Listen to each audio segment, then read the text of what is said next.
Welcome to exam विवेचना। तो दोस्तों, जैसा कि आप लोगों को पता है, हम अपने चैनल पर डिस्कस कर रहे हैं हिंदी साहित्य के 5000 अति महत्वपूर्ण प्रश्नों को। कितने? हिंदी साहित्य के 5000 अति महत्वपूर्ण प्रश्नों को।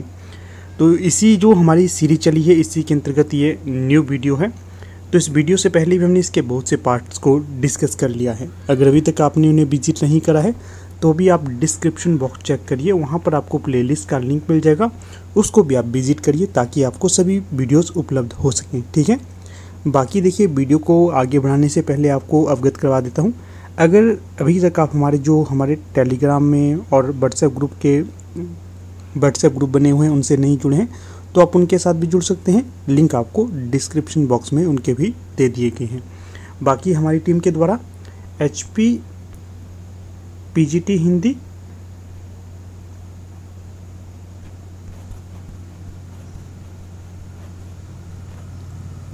HP PGT हिंदी और HP LT टेट के लिए न्यू बैच बिठाए गए हैं। जो भी इंटरेस्टेड कैंडिडेट होगा तो वो पेड जो ये हमारे बैच चले हुए हैं, ऑनलाइन बैच है हमारे, तो इनके साथ जुड़ सकते हैं और अपनी तैयारी को सुदृढ़ कर सकते हैं। इनके लिए आपको व्हाट्सएप करना है 8219312129। यहाँ पर देखिए नंबर है,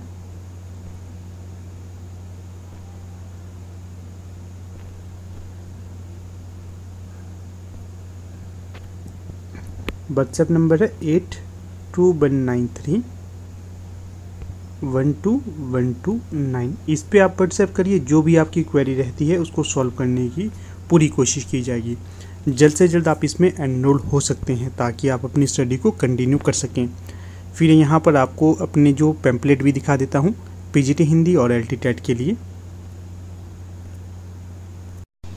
तो यहाँ पर आप देख सकते हो हमारी टीम के द्वारा HP LT टेट के लिए अर्थात लैंग्वेज टीचर के लिए जो न्यू बैच बिठाया गया है LT टेट वालों के लिए। जो भी इंटरेस्टेड कैंडिडेट होगा तो वो जल्द से जल्द इसमें एनरोल हो सकता है। वैसे हमारा एक बैच 25 जुलाई 2023 से शुरू हो गया है, फिर भी मैं न्यू बच्चों को एडमिशन दे रहा हूँ। तो अगर आप लोग जुड़ना चाहते हो तो इसमें जुड़ सकते हो। यहाँ पर आपको क्या मिलेगा, कैसे मिलेगा, देखिए हर रोज़ आपको टॉपिक के हिसाब से रिकॉर्डेड वीडियो लेक्चर मिलता है और रिकॉर्डेड लेक्चर का PDF भी आपको दिया जाता है। और हर रोज़ रात 9 बजे जो आपको सुबह लेक्चर प्रोवाइड किया जाता है उसका PDF भी आपको दिया जाता है। ठीक है। और उसका टेस्ट भी आपको रात को दिया जाता है, फिर उसकी आंसर की भी दी जाती है। इसके साथ अन्य महत्वपूर्ण PDF भी इसमें पे दी जाती हैं। प्रीवियस ईयर के क्वेश्चन पेपर भी आपको प्रोवाइड करे जाते हैं। तो यहाँ पर इसकी फीस भी आपको बता दी गई है और संपर्क सूत्र भी यहाँ पर आपको बता दिया है। जो जुड़ना चाहता है तो जल्द से जल्द आप इसमें जुड़ सकते हो।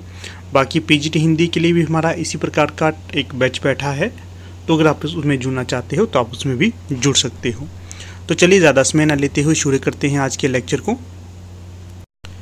तो देखिए यहाँ पर जो पहला प्रश्न पूछा गया है, चक्कर पाणी दर्शनार्थ पद में मान्य समास है। तो बताइएगा जो यहाँ पर ये प्रश्न है इसमें मान्य समास कौन सा होगा। तो 4 विकल्प यहाँ पर दिए गए हैं, इनमें जो सही होगा तो वो होगा विकल्प C, अव्ययी भाव समास। थोड़ा सा इसे जूम कर लेते हैं ताकि आपको स्टडी के लिए थोड़ी सुविधा मिल जाए। ये ठीक है। फिर देखिए अगला प्रश्न है 2। इसमें आपसे पूछा गया है भ्रमर गीत प्रसंग का मूल स्रोत है। तो जो भ्रमर गीत प्रसंग का मूल स्रोत होगा वो कौन सा है, तो ये हो जाएगा श्रीमद् भागवत का 10वां स्कंद। कौन सा स्कंद है? श्रीमद् भागवत का 10वां स्कंद, ये भ्रमर गीत प्रसंग का मूल स्रोत होगा। प्रश्न आपसे अगर ये पूछा जाए कि भ्रमर गीत किसकी रचना है, तो जो भ्रमर गीत है ये आपकी सूरदास की रचना होगी, ये भी ध्यान रखना है। अगला प्रश्न यहाँ पर यह पूछा गया है कि जो रामचरितमानस में ज्ञान दीपक प्रसंग किस कांड में वर्णित है। पहले तो ध्यान रखना है कि जो ज्ञान दीपक प्रसंग है ये किसके अंतर्गत आता है, रामचरितमानस के अंतर्गत। ठीक है। तो ये स्पेशली पूछा गया है ये किस कांड के अंतर्गत वर्णित है। तो 4 आपके समक्ष यहाँ पर कांड दिए गए हैं, इनमें जो सही विकल्प होगा तो वो होगा विकल्प A, उत्तर कांड में आता है आपका ज्ञान दीपक प्रसंग।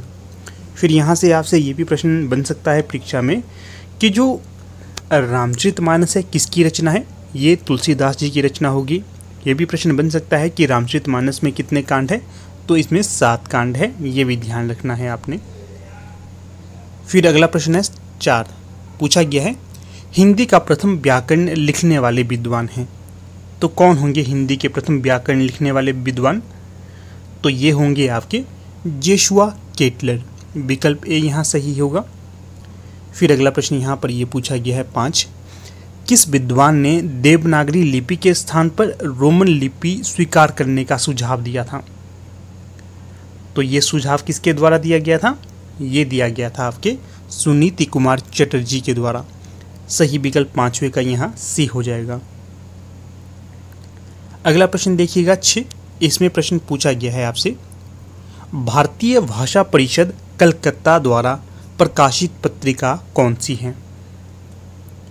तो जो भारतीय भाषा परिषद कलकत्ता द्वारा प्रकाशित पत्रिका होगी तो ये हो जाएगी आपकी बागार्थ। कौन सी? बागार्थ, विकल्प डी यहाँ पर सही हो जाएगा। ज़्यादा व्याख्यान नहीं करूँगा, नहीं तो प्रश्न ये जो वीडियो काफ़ी लंबी हो जाती है।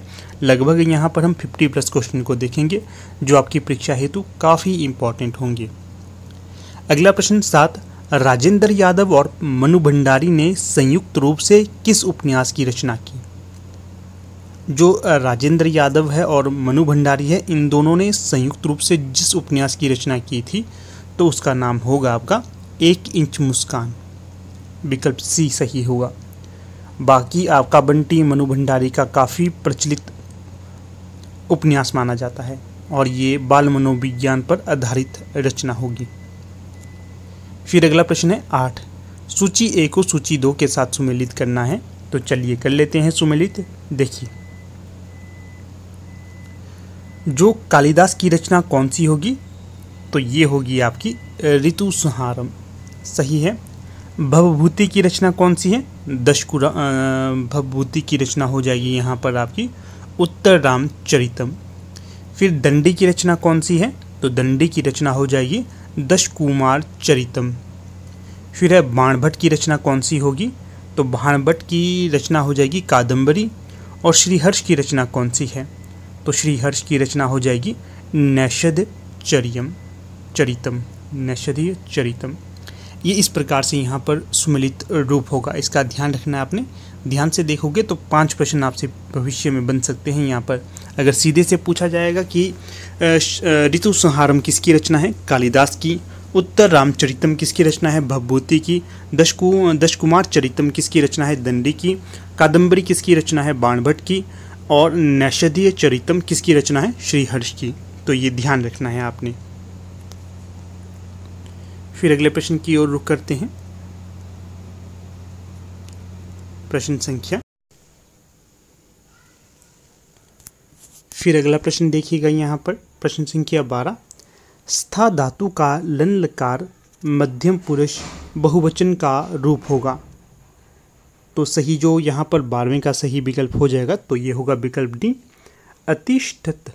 ठीक है, डी सही विकल्प। फिर अगला प्रश्न देखिएगा 13, इसमें पूछा गया है नमः स्वस्ति स्वाहा स्वधा डैश के योग में कौन सी विभक्ति होगी? तो 13वें का सही विकल्प होगा विकल्प डी, चतुर्थी विभक्ति। अगला प्रश्न है 14, मुनि शब्द का षष्ठी विभक्ति एक वचन रूप है।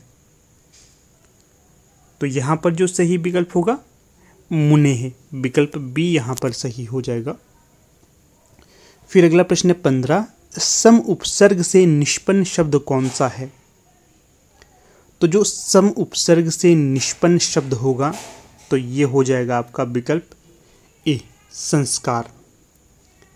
अगला प्रश्न 16, जयचंद्र प्रकाश के रचनाकार कौन होंगे? तो जो रचना है जयचंद्र प्रकाश ये हो जाएगी आपकी भट्ट केदार की। ठीक है, तो सही विकल्प 16 का सी। अगला प्रश्न 17, मिश्र बंधुओं ने परिवर्तन काल की समय सीमा निर्धारित की है। तो जो मिश्र बंधु थे इनके द्वारा जो परिवर्तन काल की समय सीमा निर्धारित की गई थी तो ये थी संवत 1890 से लेकर विक्रमी संवत 1925 तक। फिर अगले प्रश्न की ओर रुख करते हैं। माधवहम परिणाम निराशा पंक्ति है। तो जो माधवहम परिणाम निराशा पंक्ति होगी तो ये हो जाएगी आपकी विद्यापति की, सी सही विकल्प होगा। हाँ दोस्तों, यहाँ पर आपको बताने जा रहा हूँ। देखिए, बहुत से बच्चों की शिकायत होती है कि वीडियो में आप धीरे बोल रहे हैं या स्लो बोल रहे हैं, आपकी आवाज़ कम आ रही है। तो आपके पास वॉल्यूम को बढ़ाने का या फिर यहाँ पर 3 डॉट होते हैं यहाँ पर किनारे पे आपके, वहाँ से स्पीड को कम ज़्यादा करने का ऑप्शन होता है। तो इसलिए आप अपनी समस्याओं को वहाँ से ही सॉल्व कर सकते हैं। वैसे मैं पूरी कोशिश करता हूँ कि वॉल्यूम ज़्यादा हो सके, परंतु थोड़ा बैकग्राउंड में शोर इत्यादि होता है जिस कारण वॉल्यूम नहीं बढ़ सकता। ठीक है, अपनी ओर से मैं पूरी एफर्ट करता हूँ कि सही से सही मैटर आपको मिलता रहे। फिर भी आप थोड़ा कॉपरेट करना सीखिए। आप लोग कॉपरेट नहीं करते हैं, वॉल्यूम के लिए ज़्यादा शिकायत करते हैं। तो वीडियो की क्वालिटी भी आप स्वयं बढ़ा सकते हैं। जो 3 डॉट यहाँ पर बने होते हैं तो वहाँ से आप तेज़ और फास्ट या स्लो भी कर सकते हैं। और वॉल्यूम को बढ़ाने के लिए आपके पास वॉल्यूम बटन तो होते ही है ना, वहाँ से आप वॉल्यूम को ज़्यादा कर सकते हो। ठीक है, फिर भी शिकायत है तो आप ईयरफोन लगा के भी सुन सकते हो। ईजिली ये सॉल्व हो जाती है चीज़ें। फिर देखिए अगला प्रश्न क्या है। अगला प्रश्न है 19। इसमें आपसे पूछा गया है, प्रभु सत्ता संपन्न शासक वर्ग एवं गरीब शिल्पी के मध्य संघर्ष कथा को किस नाटक की विषय वस्तु बनाया गया है। यहाँ पर संघर्ष होना है, संघर्ष, यहाँ पर संहर्ष लिखा है। तो जो 19 का सही विकल्प हो जाएगा तो ये हो जाएगा आपका कोणार्क। किस नाटक का है? कोणार्क। शारदिया, शिल्पी, कोणार्क, ये किसके नाटक होंगे? तो ये जगदीश चंद्र माथुर के नाटक होंगे, ये भी ध्यान रखना है। फिर अगला प्रश्न है यहाँ पर 20। स्वयंभू को हिंदी का प्रथम कवि माना है। किसने माना है स्वयंभू को हिंदी का प्रथम कवि? ये बताइए, काफ़ी महत्वपूर्ण प्रश्न है। तो जो स्वयंभू को हिंदी का प्रथम कवि माना गया है राम कुमार वर्मा के द्वारा, ए सही विकल्प होगा यहाँ। फिर अगला प्रश्न है 21। मरम वचन जब सीता बोला पंक्ति का प्रयोग हुआ है। तो 21 का जो सही विकल्प हो जाएगा तो ये होगा आपका कर्मवाच्य। फिर अगला प्रश्न देखिएगा 22। इसमें क्या प्रश्न बन रहा है? प्रश्न ये बन रहा है, निम्नलिखित में से कौन सा शब्द राजा का विलोम नहीं है। तो जो 4 विकल्प यहाँ पर दिए गए हैं, इनमें से जो राजा का विलोम नहीं होगा तो वो होगा सेना। बाकी राजा का रानी होता है, राजा का रंक होता है, राजा का प्रजा होता है, परंतु राजा की सेना नहीं होता। ठीक है, अगर वीडियो अच्छा लगता है दोस्तों तो लाइक, शेयर और चैनल को सब्सक्राइब करते रहिए। आप लोगों का रिस्पांस देख रहा हूँ, बहुत टाइम से आपका अच्छा रिस्पांस नहीं मिलता, फिर वीडियो को बनाने का ज़्यादा मन भी नहीं रहता, क्योंकि लगता है कि आप लोगों को वीडियो की ज़्यादा ज़रूरत नहीं है, तभी आप लोग वीडियो में अच्छा रिस्पांस नहीं देते हैं। ठीक है, तो अगर आपको वीडियो लगातार चाहिए तो आप लोग अच्छे से शेयर और लाइक इत्यादि किया करें, ताकि हमारा मन लगातार वीडियो को बनाने में लगा रहे। ठीक है, चलिए अगला प्रश्न देखिए 23। पलवग शब्द का अर्थ होता है। तो जो 23 का सही विकल्प हो जाएगा तो ये हो जाएगा विकल्प ए, बंदर।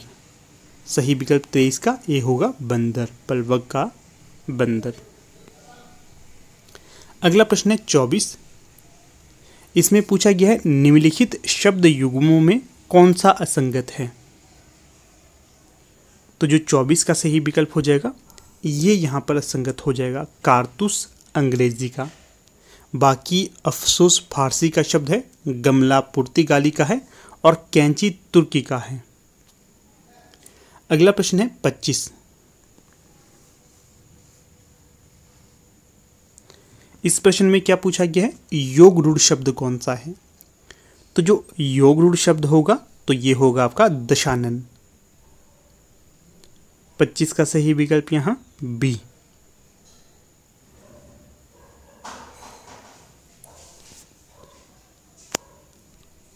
अगला प्रश्न है 26।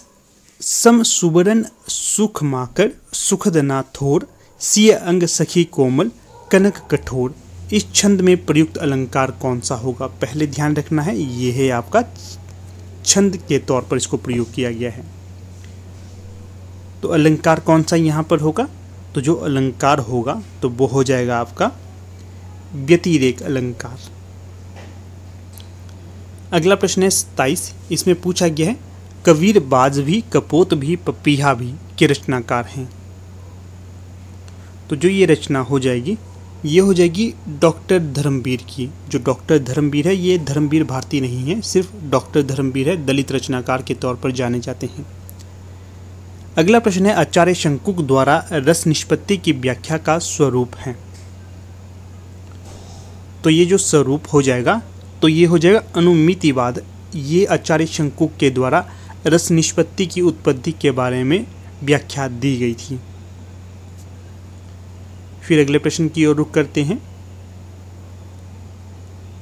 प्रश्न संख्या 29।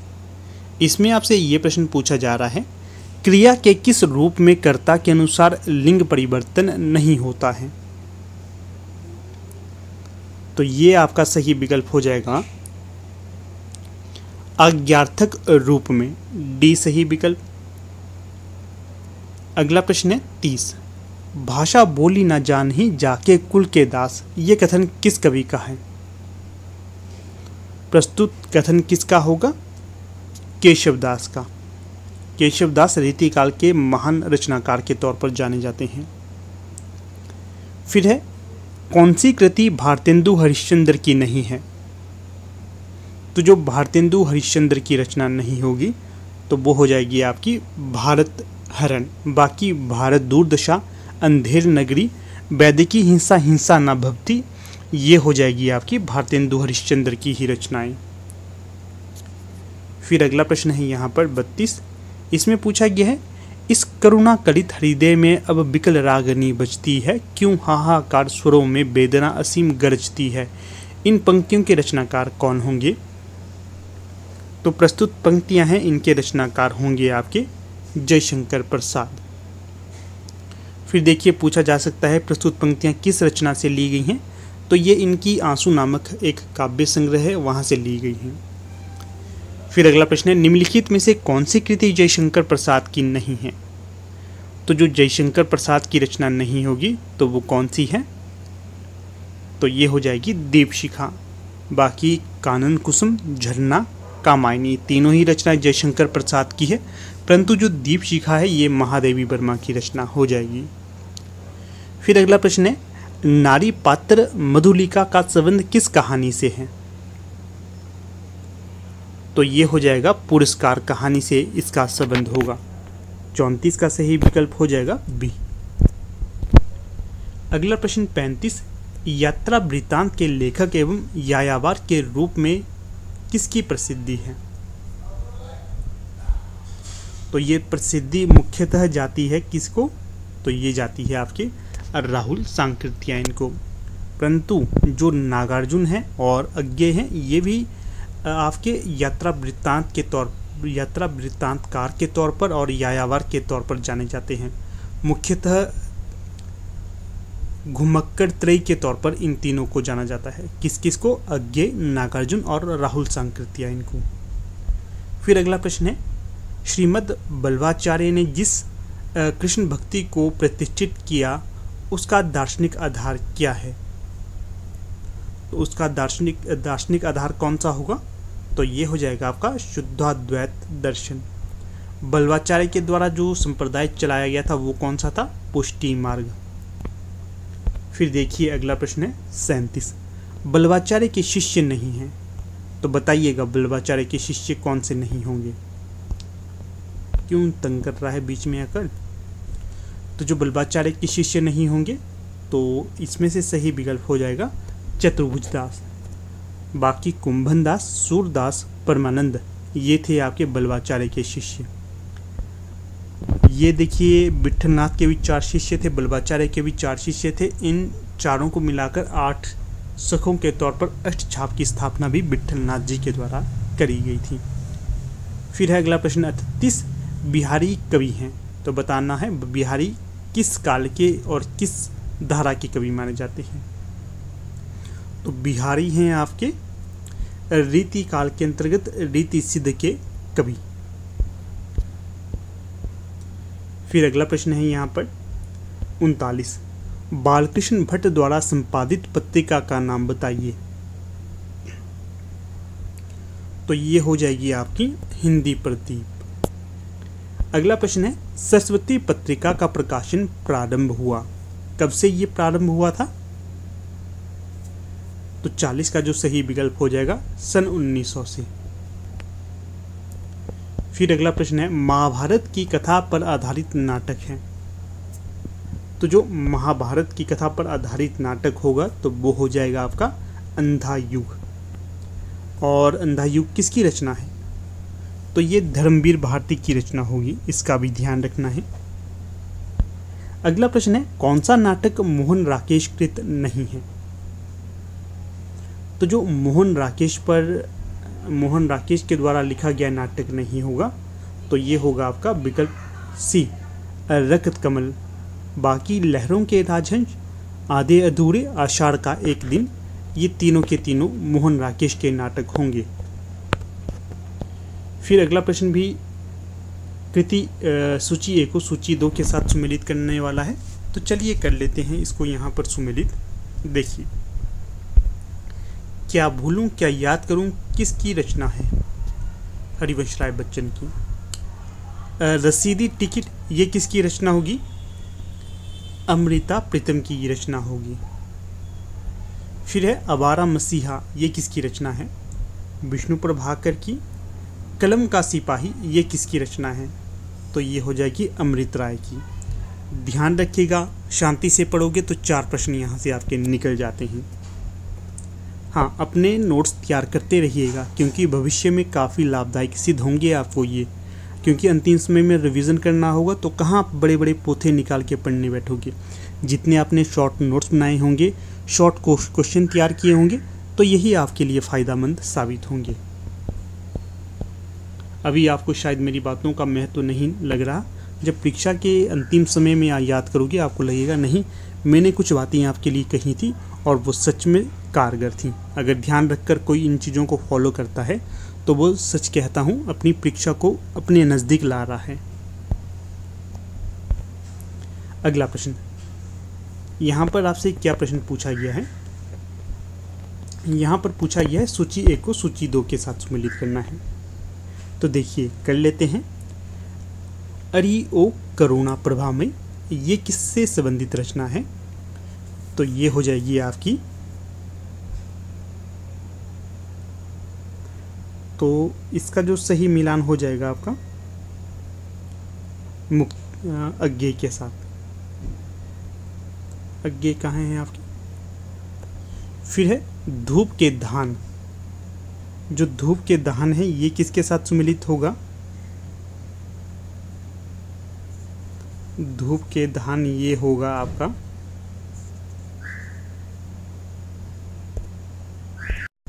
धूप के दान हो जाएगा आपका गिरिजा कुमार माथुर से।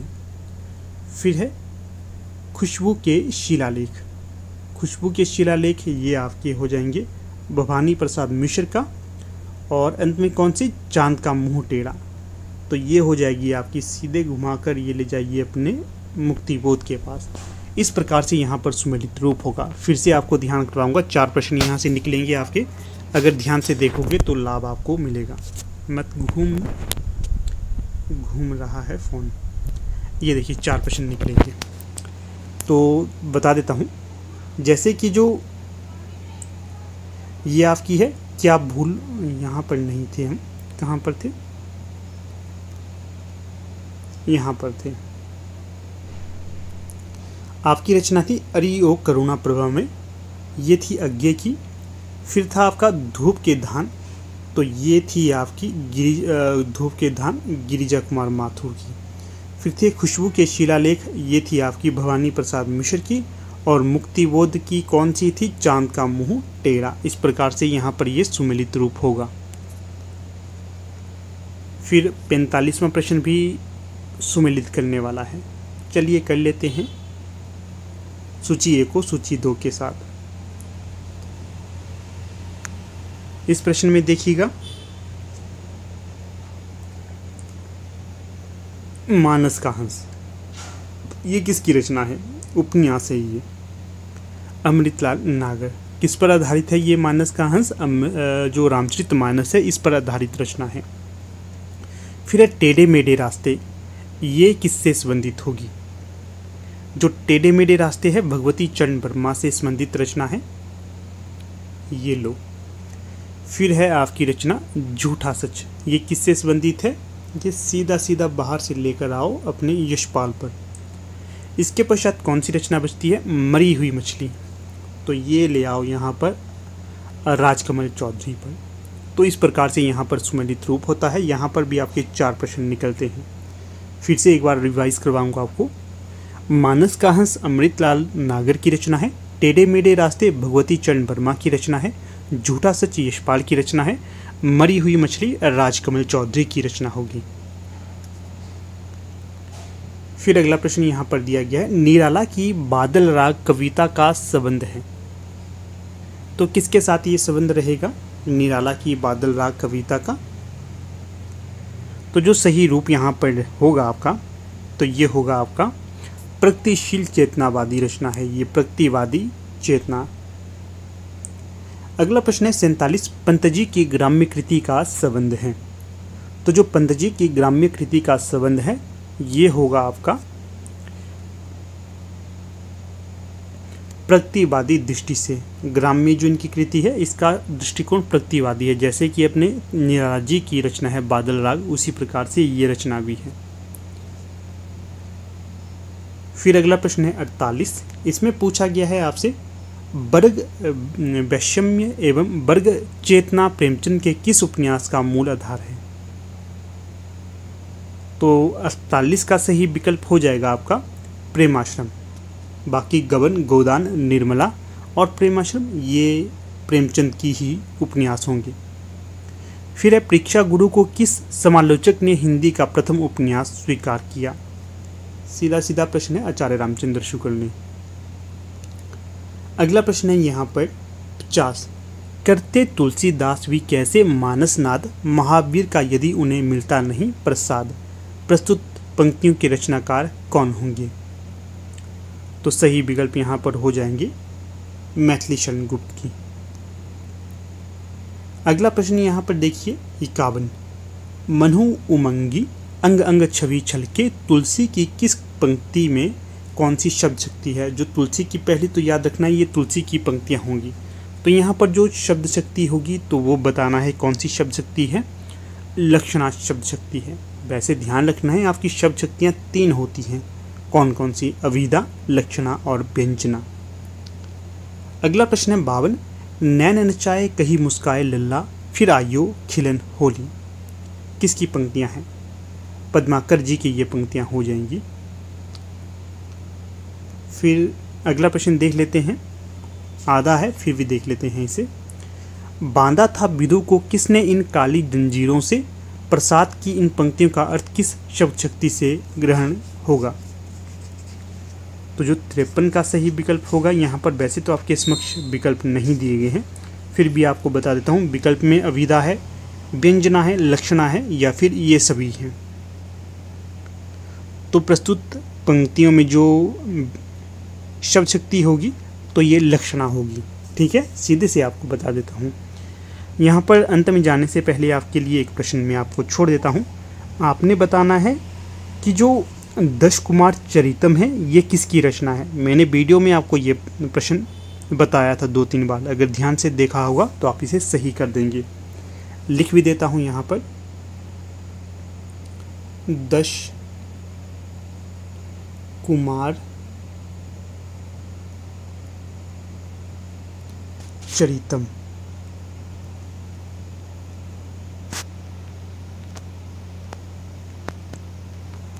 किसकी रचना है?